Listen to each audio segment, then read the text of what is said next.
Que coisa maravilhosa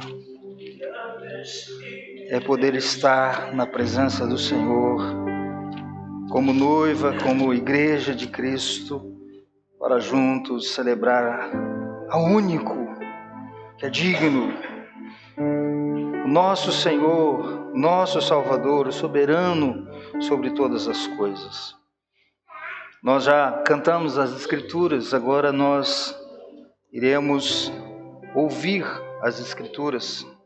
E eu quero te convidar, você que trouxe as Escrituras, a palavra do Senhor, para que você possa abri-la. Primeira carta de Pedro, capítulo de número 2.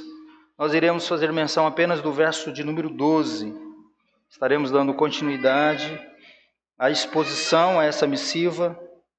Quero que você fique atento àquilo que o Espírito Santo, por intermédio da palavra, vai estar a ministrar ao nosso coração. Primeira carta de Pedro, capítulo de número 2, verso de número 12.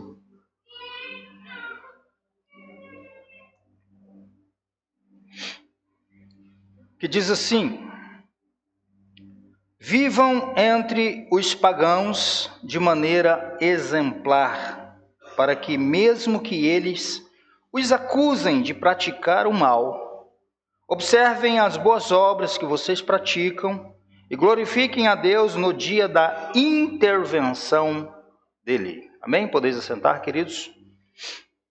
Em outras traduções, em outras versões, a última parte do versículo vai dizer, no dia da visitação dele.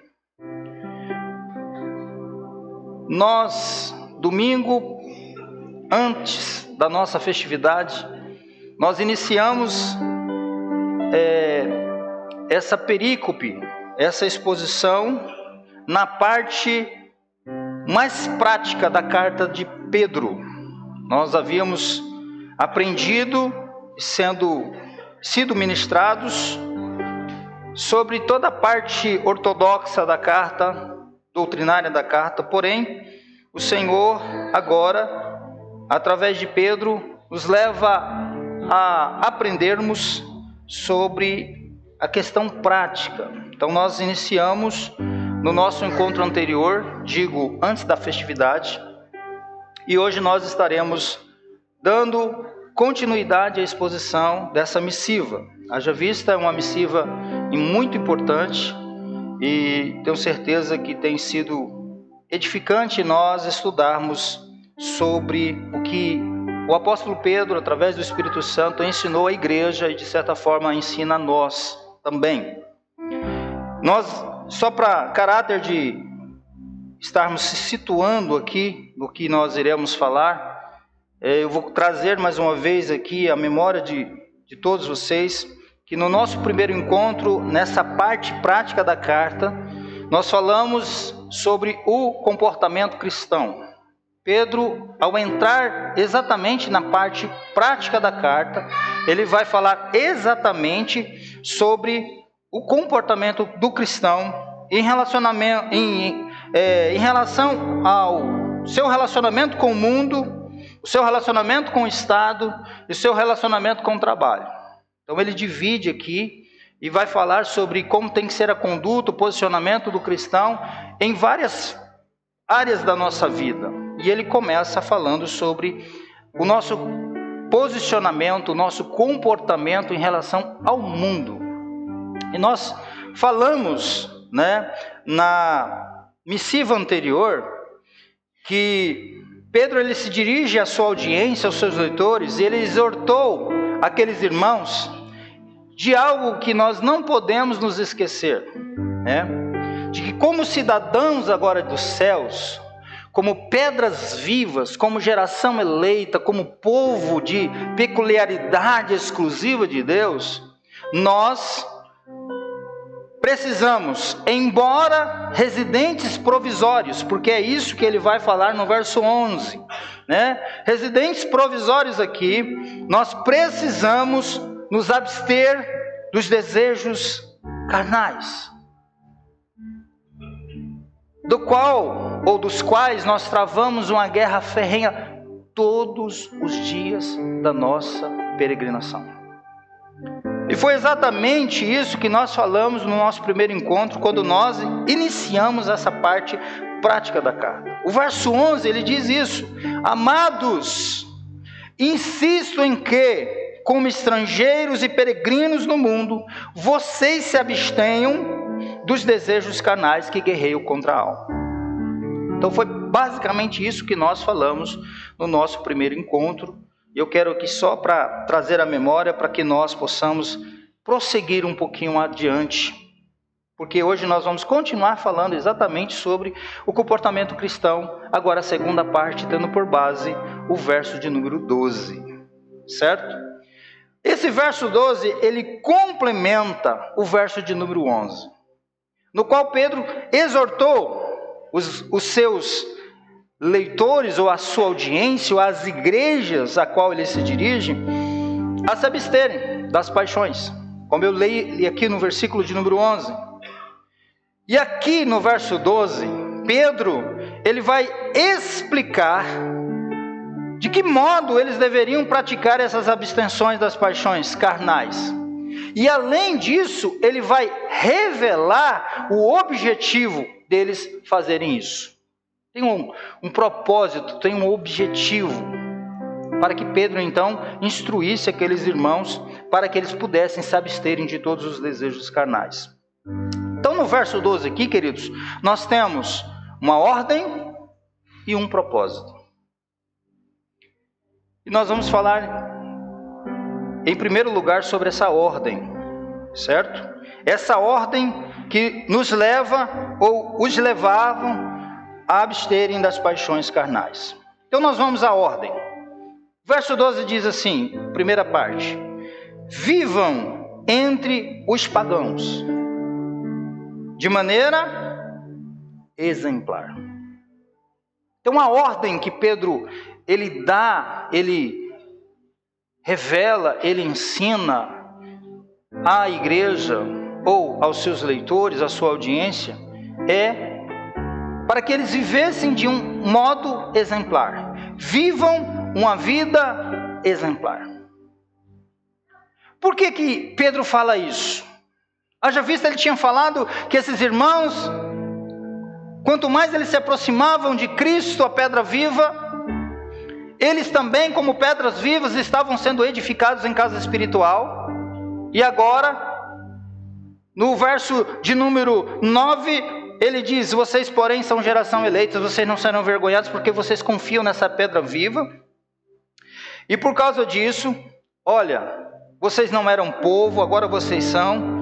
Não haviam recebido misericórdia, mas agora receberam. Ele lembra isso e depois ele fala sobre o viver santo, o posicionamento dos cristãos. E agora no verso 12 ele diz: vivam entre os pagãos de uma maneira, de um modo exemplar. Porque os leitores, ou esses irmãos que a princípio receberam essa missiva, receberam essa carta, eles viviam no meio dos gentios. E gentios aqui, ou pagãos, em algumas versões, é um termo que geralmente vai indicar não apenas não judeus, mas também que na literatura neotestamentária ou do Novo Testamento, por vezes ou inúmeras vezes é usado para descrente, aqueles que não se converteram ao cristianismo, aqueles que ainda não creram no Evangelho. Então, olha, preste bem atenção, que Pedro se dirige aos irmãos e diz assim: olha, vocês vivam entre os descrentes de uma maneira exemplar. De uma maneira exemplar. Então, entre a audiência de Pedro, os leitores de Pedro, também havia pessoas que não eram judeus. Existiam gentios que se converteram a Cristo e que juntamente aos judeus convertidos, viviam no meio dos pagãos, no meio dos descrentes.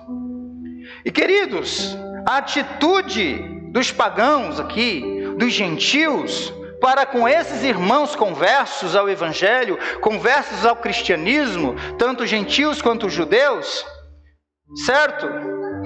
Era de hostilidade, era uma atitude hostil. a ponto de persegui-los, a ponto da perseguição. Haja vista, nós precisamos nos lembrar que Pedro, no início do capítulo 1, no verso 1, ele se dirige aos irmãos, ele diz aos dispersos, aos irmãos da diáspora, porque aqueles irmãos estavam enfrentando perseguições. Então, devido a eles estarem no meio de descrentes e servindo ao Senhor, crendo no Senhor, vivendo uma vida devotada ao Senhor, eles eram hostilizados. E aí, Pedro está dizendo: vivam no meio deles, de forma ou exemplarmente. Tenham uma vida exemplar. Os cristãos, eles eram hostilizados por quê? Porque eles não procediam como os pagãos. Eles apontavam e reprovavam as práticas dos pagãos, dos gentios. E não se prostravam, eles não prestavam culto, eles não adoravam nem ao imperador César e também nem aos pseudos deuses gregos. Eles também não participavam dos espetáculos no Coliseu, nas arenas, como os espetáculos dos gladiadores. Eles não frequentavam as orgias e festas pagãs, porque todo culto ao pseudo-deus pagão existia as orgias, e eles não participavam. O amor que havia entre os irmãos era considerado um pacto secreto perigoso para o Estado. Eles eram considerados uma ameaça. E era então natural que os gentios vivessem os cristãos com suspeita e hostilidade. Ora, como combater isso? Como resolver esse problema? Talvez se fosse, para aqueles mais místicos espirituais, dizer assim: nós vamos fazer uma oração forte, e Deus vai mandar o Miguel com a espada aqui, e vai. Aí usa aquela parte que o anjo matou não sei quantos mil, Mas como combater isso aqui? O próprio Pedro explica, está no texto. A maneira mais eficaz, querido, de combater essa hostilidade, a maledicência, as acusações que eram feitas a esses irmãos, de que maneira que era? Mediante procedimento exemplar dos crentes entre os gentios. Porque o texto diz assim: vivam entre os pagãos de maneira exemplar, para quê? Para que um propósito, Mesmo que eles os acusem de praticar o mal. Não significa que eles estavam praticando o mal, mas às vezes eles eram acusados, porque tudo que acontecia de errado, eles culpavam os cristãos.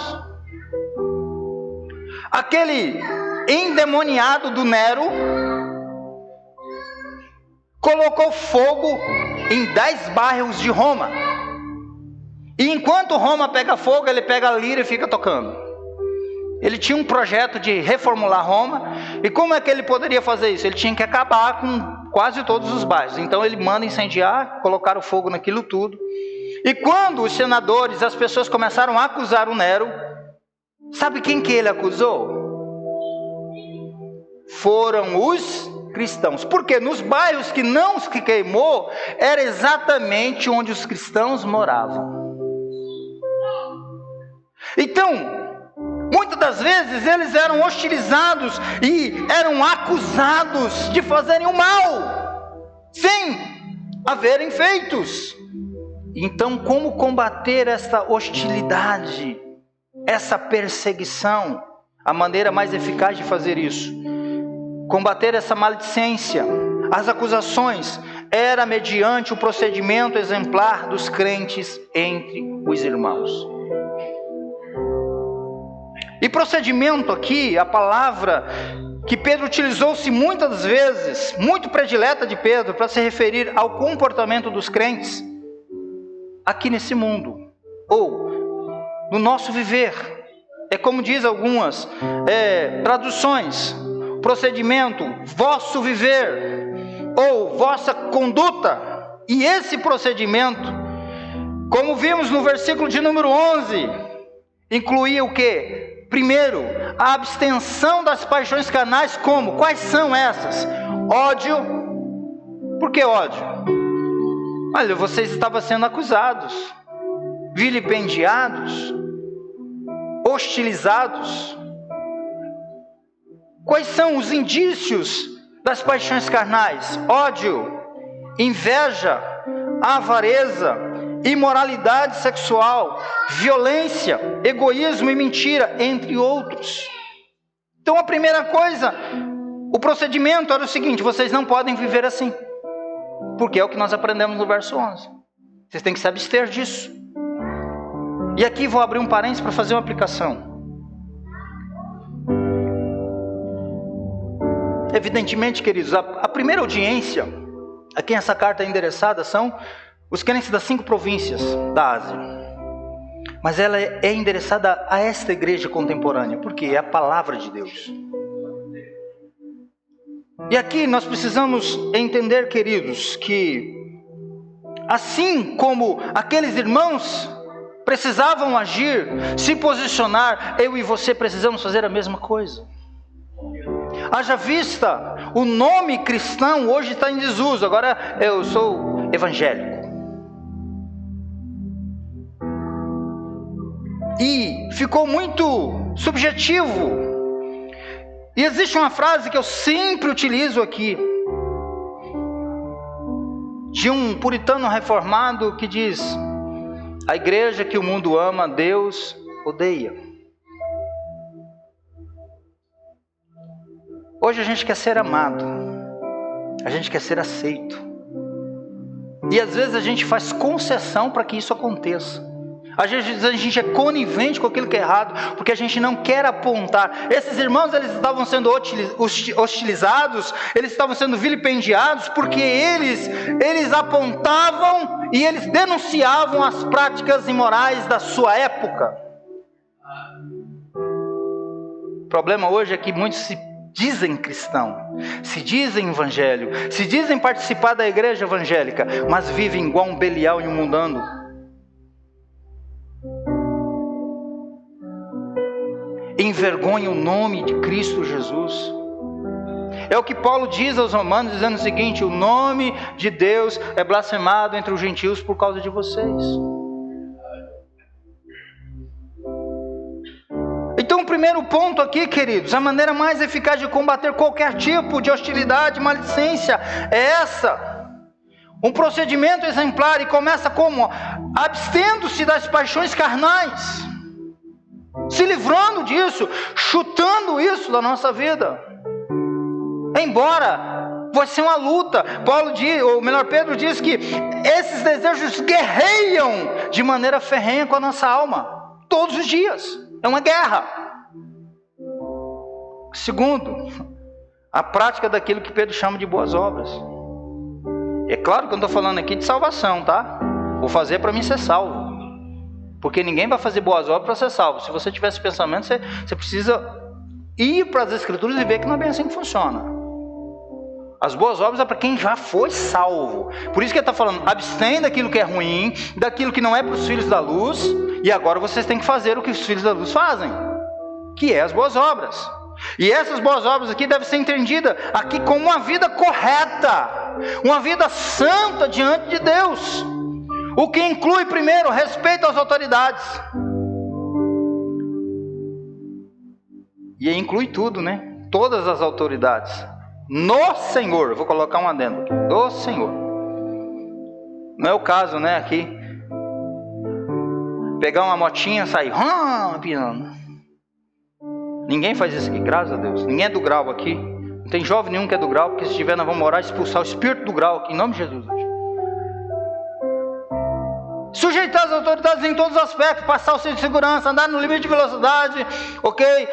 O professor na escola, ou cada um no seu lugar. Primeiro começa por aí. Pagar os impostos, por mais difícil que seja. Tem hora que a gente fica triste, né, pagar os impostos. Quem é empreendedor nem se fala. Só o sangue do Cordeiro. Correção nos negócios. Ser justo. não querer ganhar as coisas com usura, passar o outro para trás, enganar o outro. Correção, falar a verdade, porque agora tem a tal da mentirinha do bem. Ô geração difícil, não existe mentirinha do bem, não existe mentirinha santa. Mentira é mentira, e quem pratica mentira assiduamente, as escrituras dizem que é filho do Satanás.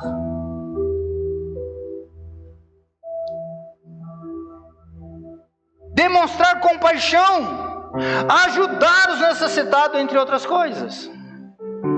Não para ser salvo, mas porque já é pedra viva, já é geração eleita, já é povo santo, já é sacerdócio real, já é propriedade exclusiva de Deus. Agora tem que se abster e tem que praticar aquilo que é correto, uma vida santa. Sabe, queridos, eu falei na quarta-feira que isso não deveria ser só para o cristão, isso deveria ser para qualquer pessoa. Mas haja vista, Deus nos ama tanto que Ele nos ensina pela sua palavra que pelo menos nós, crentes em Cristo Jesus, precisamos viver assim.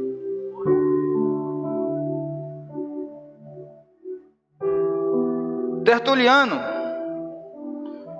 no século I, ele conta que os cristãos, esses cristãos aqui desse contexto, incluíam os escravos em suas igrejas, porque no Império Romano existia várias classes e vários tipos de escravos. Existia até médico que era escravo. Existiam as pessoas que eram escravizadas por causa de dívidas. Professores eram escravos. E aqui, no contexto, a igreja acolhia esses escravos. Recolhiam os doentes e feridos e tratavam deles, quando até mesmo seus familiares os abandonavam. Esse era o procedimento da igreja do primeiro século. Enterravam aqueles que eram mortos em guerras, que eram deixados a céu aberto. Eles iam lá e davam um funeral para aquelas pessoas, enterravam os seus corpos, cuidavam dos feridos que eram abandonados e deixados para trás. Se tal procedimento daqueles irmãos não calasse a boca dos incrédulos, nada mais o faria. É isso que Pedro está dizendo. A ordem é essa: vivam, imperativo, vivam de uma maneira exemplar. Vivam uma vida exemplar. Seja exemplo.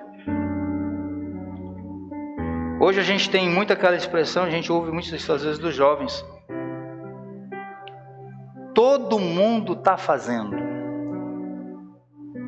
Eu costumo dizer para alguns assim: você não é todo mundo.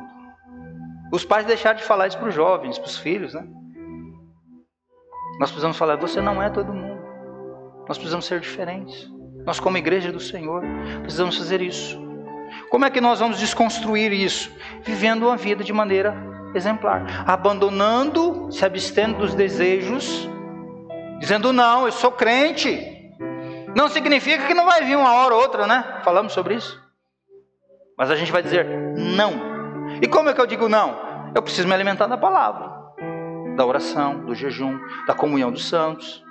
E aí, aplicar na minha vida o que eu estou recebendo das Escrituras, vivendo uma vida exemplar, realizando as boas obras, não para alcançar o céu, não para ir para o céu, mas porque já sou do céu, já sou cidadão do céu, porque sou um filho de Deus, um embaixador de Cristo, eu tenho que viver assim, sendo um exemplo, para que as pessoas olhem para nós e diga assim: que mulher de Deus, que homem de Deus, que jovem de Deus.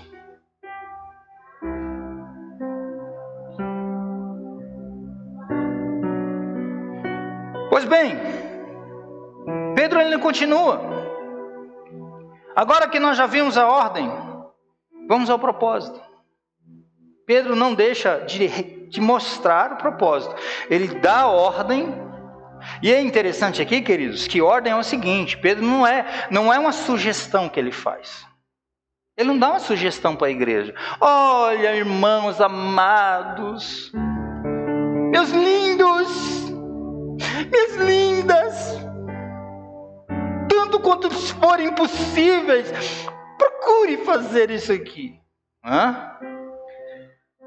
Aquele homem que arrancou a espada e deu na cara do cara lá, vai fazer assim? Não, não vai. Ele diz assim: vivam!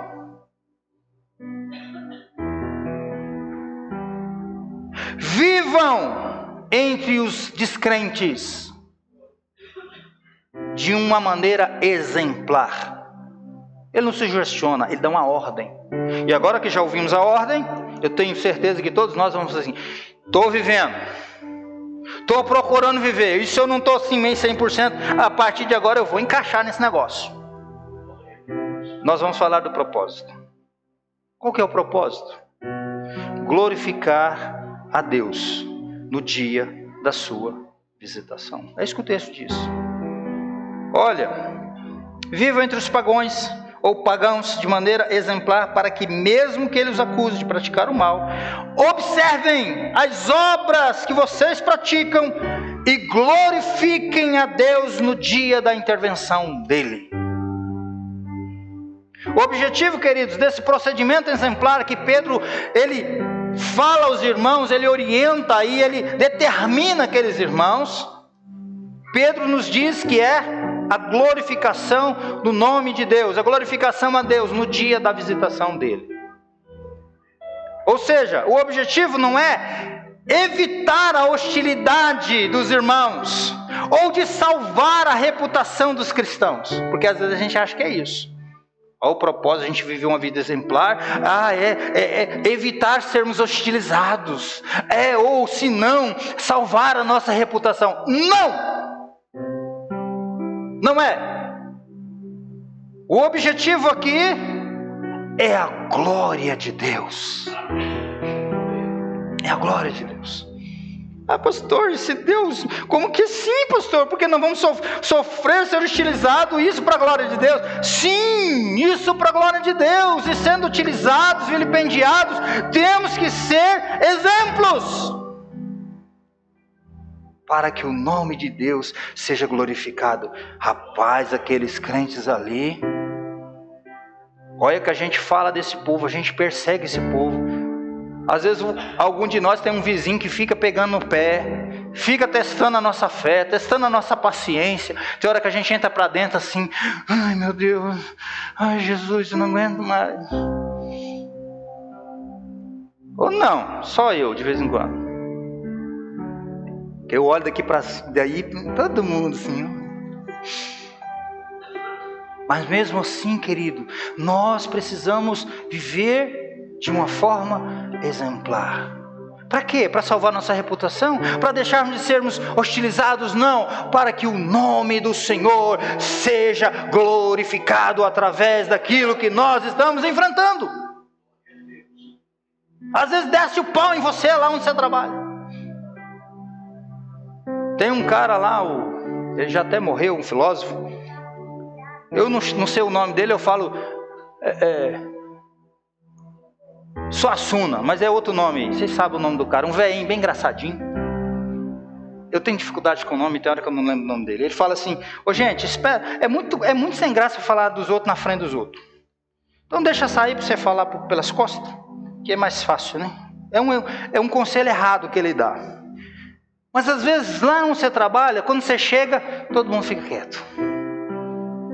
Você sabe que o assunto é você. Todo mundo fica sem jeito, um vai beber água, outro vai beber café, outro vai para o banheiro. Você fala: sou eu a pauta da conversa. Você viu, fulano? Ainda mais agora que você está vivendo a vida nova em Cristo Jesus, a vida que nós recebemos em Cristo Jesus. Aí você já não vai mais na patotinha, você já não vai mais na festinha, você está diferente e eles ficam, em você. Glória a Deus, aleluia. Você acha que eles não iam falar de você? Vai, crentinha, ou crentinho, agora é tudo santinho. É isso mesmo. E se eles precisarem, você vai ter que ajudar. E você vai praticar tudo isso. Você vai amar, você vai perdoar, você vai ser diferente. Isso é viver de uma forma exemplar. Você vai tratar os seus negócios de uma forma correta. Está entendendo? E o nome de Deus vai ser glorificado. Esse é o propósito.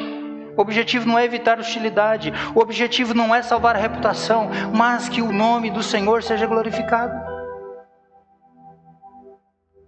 Isso, queridos, aconteceria mediante a observação das boas obras dos cristãos. Rapaz, aquele pastor é chato, mas olha só. Aquela irmãzinha é chata, mas olha só. É a primeira a correr para ajudar as pessoas. Precisou, ela estar lá, mas fulana falou tanto mal dela e mesmo assim ela está ajudando. É olhar as obras e glorificar o nome do Senhor. Observar aqui significa olhar de perto, inspecionar, em contraste com uma atitude de ignorância. E as mesmas obras que serviam de motivo de acusação, se examinadas de perto, se tornariam motivo do quê? De glorificação a Deus. Uma declaração que certamente reflete o ensino que Jesus nos deu em Mateus 5,16. Ele diz assim: vocês precisam ser perfeitos como é perfeito o vosso Pai que está no céu, para que vejam as boas obras de vocês e glorifiquem o vosso Pai que está nos céus. O objetivo das nossas boas obras, essas boas obras que Paulo fala em Efésios 2,10, que de antemão Deus preparou para que os salvos, os eleitos, praticassem, não é para que nós sejamos glorificados, não é para que nós sejamos aceitos, não é para que nós sejamos deixados de sermos hostilizados e perseguidos, mas para que o nome daquele que nos salvou seja glorificado.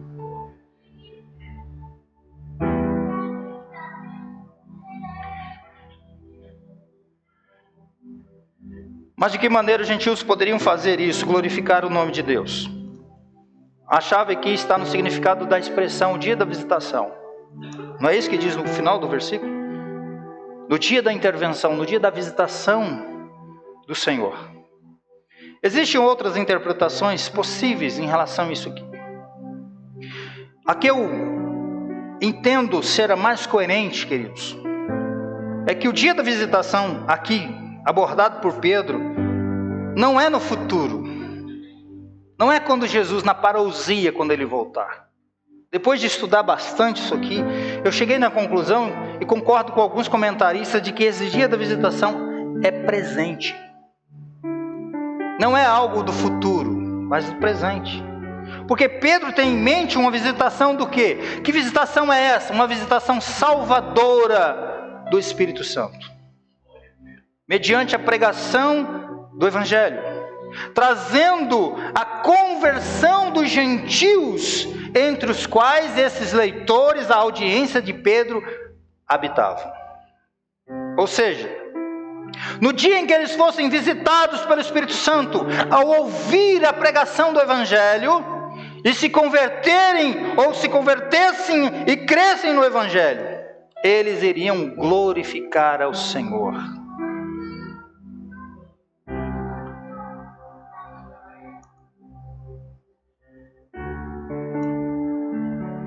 No dia dessa visitação, eles iriam glorificar o Senhor, ainda nesse mundo. Por quê? Por haverem convertido, através do testemunho exemplar dos cristãos. Esses mesmos cristãos que antes eles hostilizavam, perseguiam e que falavam mal. Como se esses cristãos fossem os malfeitores. Deus, queridos, é glorificado principalmente quando as pessoas se convertem e creem no Evangelho. É isso que a palavra do Senhor nos ensina. Os gentios que ouviram a pregação de Paulo em Antioquia e creram, glorificaram a Deus. Atos 13:48. Paulo vai mencionar que os gentios também glorificarão a Deus pela misericórdia concedida a eles de crer em Cristo. Isso em Romanos 15, verso 9. Tipicamente, no Novo Testamento, as pessoas, elas dão glórias a Deus ou glorificam o seu nome pelo ato de crer. Então é basicamente isso que significa o dia da visitação. Vão glorificar o Senhor no dia que forem visitados pelo Espírito e crerem, levados a crerem no Evangelho de Cristo Jesus. Além disso, queridos, há várias passagens onde o termo visitação é usado no sentido salvador. Ou seja, o Senhor veio e visitou, o Senhor veio e salvou. Certo? É por isso que nós entendemos que a graça é irresistível. Nós entendemos que é Deus que nos encontra através de Cristo Jesus. Porque tem muitas pessoas que dizem, eu encontrei Jesus. Jesus nunca esteve perdido. Quem estava perdido sempre foi os homens, as mulheres. Então é Ele que nos encontra. Ele deixa as 99 e vai atrás da fujona. Vai atrás de você, de mim, e nos traz para o aprisco. Em Atos 15, 14, especialmente, Simão, ele expôs Simão como Deus primeiramente visitou os gentios. Ele explicou, a fim de construir dentre eles um povo para seu nome. E aí, João Calvino vai dizer o seguinte, o dia da visitação pode ser descrito simplesmente como o dia em que Deus nos chama para si mesmo. Ele não diz que nós somos propriedade dele, então basicamente isso. Como isso vai acontecer? Como é que eles iriam refutar ou minimizar a hostilidade? Vivendo de uma maneira exemplar. Se abstendo dos desejos carnais e praticando as boas obras, para que o nome do Senhor fosse glorificado. Sabe, queridos, nós vivemos um tempo em que a nossa geração de crentes enfrenta uma grande barreira. Como eu já disse aqui a princípio. Porque poucos são confrontados pelo Evangelho. Ou nem todos já ouviram o Evangelho de fato. E aí, o que acontece? Eu estou na igreja, eu faço parte da igreja, mas não conheceu Jesus. Não nasceram de novo. E aí querem beber da fonte da vida e beber da água imunda lá de fora do mundo. Não decidem, porque não foram regeneradas. Não foram confrontadas pelo Evangelho. E aí, por causa de muitos não viverem de forma exemplar, não terem suas vidas, ou a sua vida parametrizada pela palavra de Deus, que acha que tudo é relativo, que é subjetivo. Eu posso estar com Cristo e posso fazer tal coisa. Eu posso ser de Deus e ao mesmo tempo ser lá do mundo.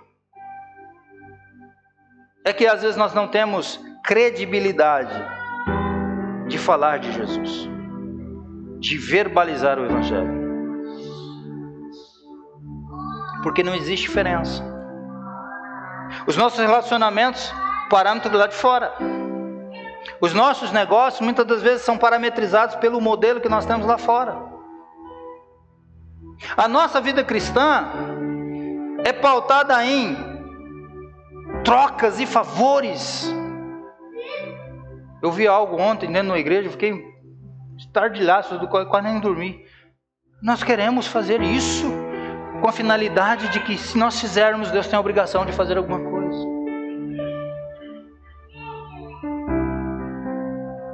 Mas na verdade, queridos, nós precisamos entender o seguinte: como povo escolhido de Deus, sacerdócio real, pedras vivas que estão sendo construídas, uma casa espiritual, nós temos que viver de forma exemplar.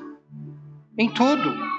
No falar, no agir, no pensar, nos nossos relacionamentos, dos nossos negócios. Problema aqui, né? Muitas das vezes nós até cantamos, nós somos a geração que dança, nós somos a geração de Samuel. Aí não conhece nem a vida do Samuel. Eu falo de Samuel, eu lembro do pastor Samuel. Samuel. Conhecemos nem a vida de Samuel. Samuel nasceu, desmamou, a mãe foi lá e deu para o sacerdote: fica com esse menino aí. Nós somos a geração de Samuel. Mas Samuel ficou no templo a sua vida toda, trabalhando no templo, servindo a Deus todos os dias, integralmente. E nós queremos ser a geração de Samuel. Nós nem conhecemos a história. Mas a geração de Samuel não respeita o pai, não respeita a mãe,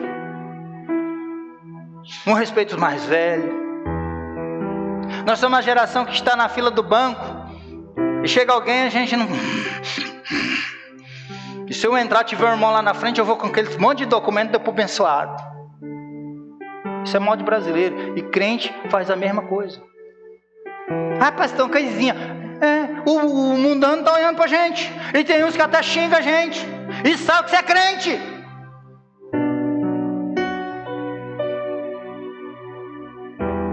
A pessoa, o pastor chegando lá. Aí está o irmão lá. Aí eu vou lá. Faz um favorzinho para mim. Fura a fila. Tem gente que está lá 1 hora esperando. Doido da vida, que tem que resolver um monte de coisa. O jeitinho brasileiro.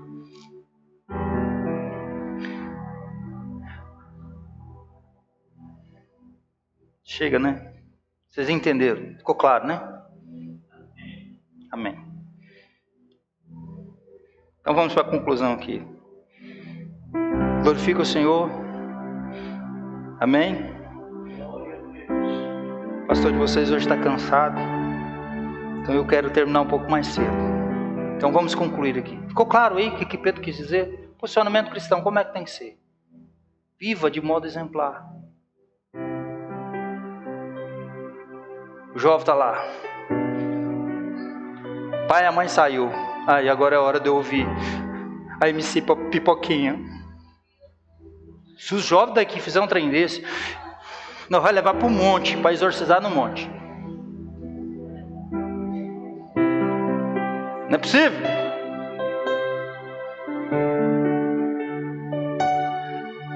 E os vizinhos tudo vindo. Uhul! Olha, não é crente esse povo? Estou dando alguns exemplos para vocês entenderem.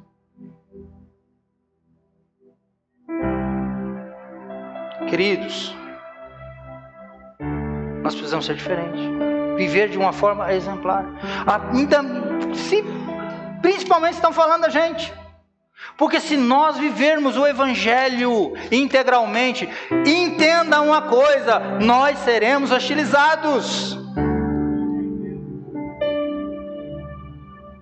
Se nós não estamos sendo, é porque tem alguma coisa errada. Sempre vão nos responsabilizar. Sempre vão ter alguma coisa para tentar nos perseguir, para tentar nos inibir. Continue. Mas não é para salvar a reputação, não é para haver uma atenuação dessa hostilidade, mas para que o nome do Senhor seja glorificado. As pessoas estão nos provando e nos testando a fé em Cristo Jesus. Nós precisamos dar um bom testemunho. Levanta lá alguém na empresa, vamos fazer greve. Não vou não. Você pode estar ganhando pouco igual eles, não vou fazer greve não. Essa coisa não é certo. Você puxa saco. Não, eu sou servo de Deus.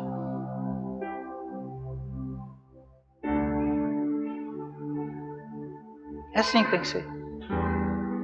Dar exemplo lá fora. Se abster das coisas. Certo? Para nós concluirmos aqui. O ponto de Pedro é muito claro. Comportamento exemplar dos cristãos, tanto se abstendo das paixões carnais, quanto praticando as boas obras, porque não adianta só abster, vocês têm que praticar. Lembra, irmãos, algo interessante, que eu disse aqui, eu vou repetir. Nós somos chamados para Cristo, inseridos no corpo místico de Cristo, e o Senhor, Ele não deixou de disponibilizar a nós prazeres espirituais. Porque tem muita gente que diz assim, algum amigo seu pode até falar para você, mas ser crente é muito sem graça. Você já ouviu isso de algum amigo, quando você diz assim, eu estou indo para a igreja, me converti, agora eu sou de Cristo, eu sou de Jesus, eu sou de Jesus. Aí o amigo fala assim, credo, ser crente é muito sem graça, pode nada. Tem até um vídeo de um camarada mais louco, gente, a coisa mais difícil que eu achei na minha vida é ser crente. Não pode nada, não pode isso, pode aquilo outro cara fala lá no vídeo, né? Quem falou? Nós não podemos mais satisfazer os desejos da carne. Nós precisamos se abster disso. Mas o Senhor nos deu o quê? Prazeres espirituais. Olha que prazer maravilhoso da oração. Coisa que os crentes amam fazer. Crente contemporâneo ama orar, gente. Pensa na galera que ora.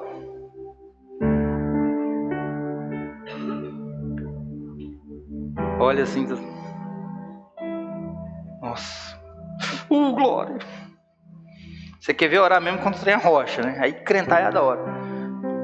Prazer da palavra de Deus. Não é à toa que o salmista diz assim: como amo a tua lei, Senhor. Prazer da comunhão, de estarmos aqui, de olharmos uns para os outros, nos abraçarmos e confessarmos as nossas culpas e chorarmos juntos, sentimos a presença de Deus juntos, sair ali fora, tomar um chá, um café. Olha que coisa maravilhosa. São prazeres e privilégios que recebemos quando formos inseridos no corpo de Cristo. A presença do Espírito Santo, gente, no nosso coração, para nos guiar, para nos consolar, para nos refrigerar, para trazer iluminação à nossa mente. Só um doido para falar que ser crente é ser chato. Só se não for um crente de verdade, né? Porque ser cristão, estar em Cristo é a coisa mais maravilhosa que o homem, a mulher, o jovem, a criança pode experimentar e viver. Não há nada mais melhor do que isso. Glória! Sentir a presença do Senhor, viver para o Senhor, independente da circunstância. Pode cair, pode fazer qualquer coisa, nós estamos em Cristo, avançando para o reino.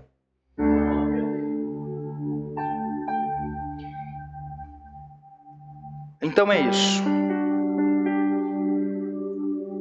Nós temos sim algo que preenche. Porque tem muitos aí que estão procurando ainda alguma coisa para preencher o espaço que nada nesse mundo pode preencher. Amizade não preenche, lugares não preenche, posição não preenche, dinheiro, fama, status, visibilidade, nada preenche, a não ser o Santo Espírito Santo de Deus no nosso coração.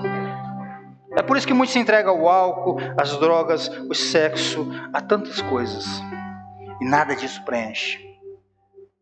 Existe um vazio que o formato dele, quem complementa é só Deus, pelo seu Espírito, no coração do homem e da mulher. Então esse ponto é muito claro de Pedro. Comportamento exemplar dos cristãos.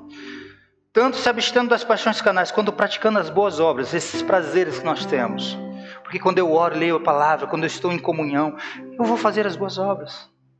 Eu vou ajudar quem precisa, eu vou acolher as pessoas, eu vou dar um bom testemunho, eu vou fazer tudo certo, preocupado com o nome do Senhor. Serviria então do quê? De modelo,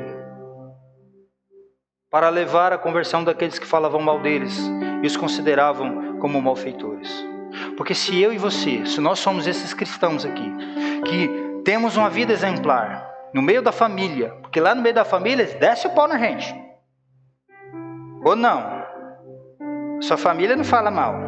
Familhinha boa sua. Maravilha. Ai, coisa linda.